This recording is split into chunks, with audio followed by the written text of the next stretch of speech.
Good morning, everyone. 3:05 in Tennessee. Figured I'd do a little video. I've seen a lot of people on videos, testing transistors and stuff. I don't do a lot of that. I mean, I'm trying to learn the in and outs of amps and checking the components and learning the components and stuff, but you have to have tools to do this with. If you ain't got the tools, I mean, there's really not a lot you can do but guess. And guessing can get very expensive. I learned that the hard way. I've seen a lot of people use, which I bought it myself. This is called a FNIRST transistor checker. About 30 bucks. I bought this, and I bought their amp meter or their tester. It's pretty decent. I mean, they're not expensive. They look pretty cool. You know, they're I don't know, but when you're checking transistors, I mean, you really want to, have a good idea of what you're doing with them, because they're not cheap anymore, especially if you get into Toshiba's. So I was, I pedal around here. I do help the locals out, and we'll try to figure things out. I like doing this. I like to learn, and I do ask a lot of questions and get on the sites and get a lot of help. I mean, that's what it's all about, helping each other. But this, compared to the Atlas, I bought the Atlas because I wasn't sure of this. I've seen a lot of people use this transistor tester. It's cheap. It's 30 bucks. This here is I don't remember, $120 or $30 or something. I can't remember. But a lot of your high-end techs, BBI, Hopper, they use this.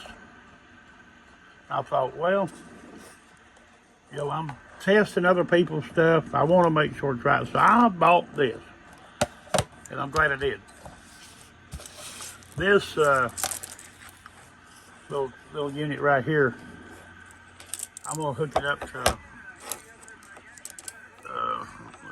Let's go with this Toshiba. I'm trying to work this camera, and I'm not very good at this. Try to make this where it ain't too long. But right here is an expensive pill. If you and I don't think it matters how you hook these leads up. I think the tester figures it out on its own, which is the emitter and the base and collector and all that. Now we're gonna start this little tool.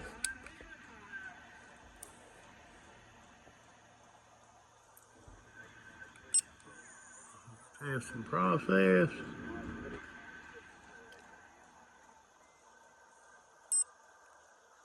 Okay, this says this transistor has an HFE of 1. Okay. So we're going to hook it. We're going to go to the Atlas.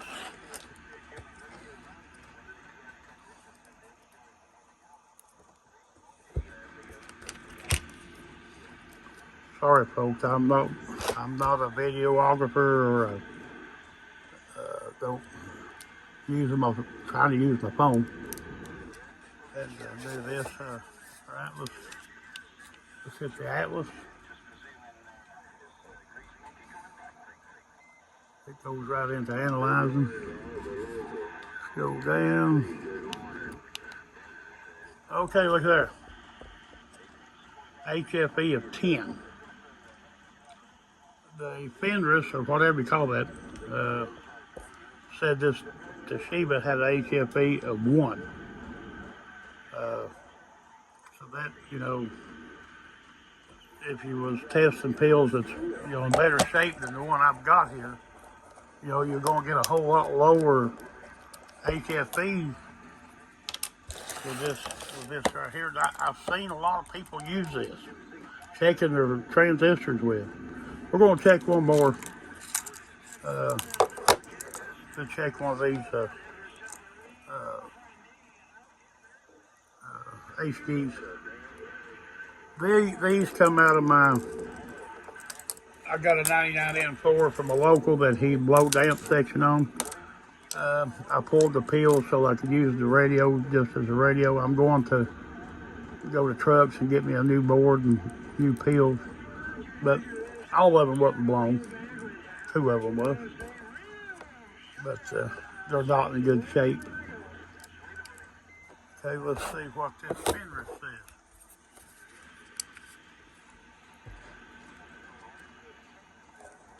I hope y'all can see. I hope you can see that.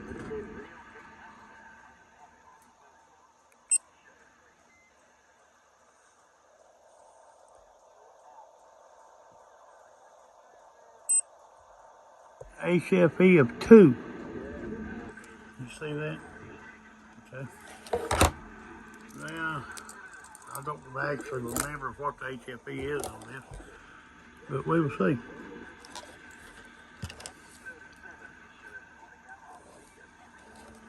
Let's go to the Atlas. Okay.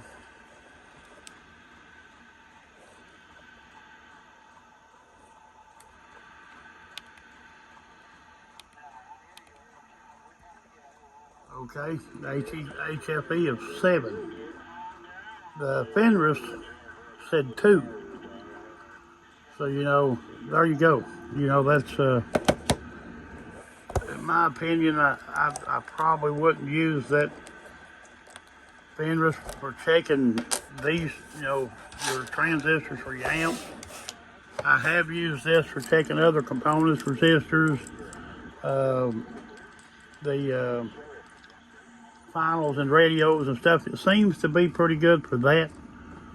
But as far as checking your, sorry about that, your HG, you know, your transistors for your amps, man, these, you know, these things ain't cheap. And I mean, you're getting a pretty bad reading. Well, I guess it's bad. I don't know. It's a lot lower HFE with that FNIRST transistor checker than with the Atlas. So my thoughts on that, if you're going to be checking transistors, I would not use this. There's no settings you can go in and change or anything like that, you know, or change the, you know, the millivolts, what it puts into the transistor. That might be the difference between these two, the voltage. I don't know. But I believe I would steer clear of this for checking your high dollar Toshibas and your HDs for your amps. Because I've seen a lot of videos people using this. And with a comparison to something that's trusted and tested and you know, a lot of people use. I know this is just gives you just a baseline, but I believe the Atlas is probably the way to go. Just want to put that out there because I've seen a lot of people, a lot of videos with them using this right here. And I just want to put that out there so that you're getting a lot lower HFE using this. I mean, I don't know if it's enough to matter. I'd say it is, but you know, if this shows you 1, this shows you a 10, you know, that's 9 points of difference. That's if you're trying to match transistors, that would, you know, there you go, you know. But anyway, I just want to put that out there. I hope this helps somebody, and maybe if they're using this, they might want to consider getting, you know, if you're going to be working on these things, especially if you're working on them for other people and making money. I don't charge, you know, I've worked for locals. I do it as a hobby. I don't charge people labor, and I always tell them up front, I'm not an amp builder. I'm learning, and I just try to help out. I don't do it for income. because I can't charge somebody money for something that I'm not qualified to do. But I'm learning though. I'm asking questions. I'm just that way. I like to learn stuff, and I'll stay at it till I learn it. I'm sure I'm sort of handicapped, can't get out much, and this is what I do to to be sane, keep from going crazy. But I love it and love the hobby, love the radio hobby. But y'all have a good one. I hope this helps somebody, and maybe show somebody that they might need to upgrade their test equipment. But anyway, the Atlas is the way I'd go. Hope y'all have a good evening. Hope this helps somebody. 305 in the hills of Tennessee, and I'm out.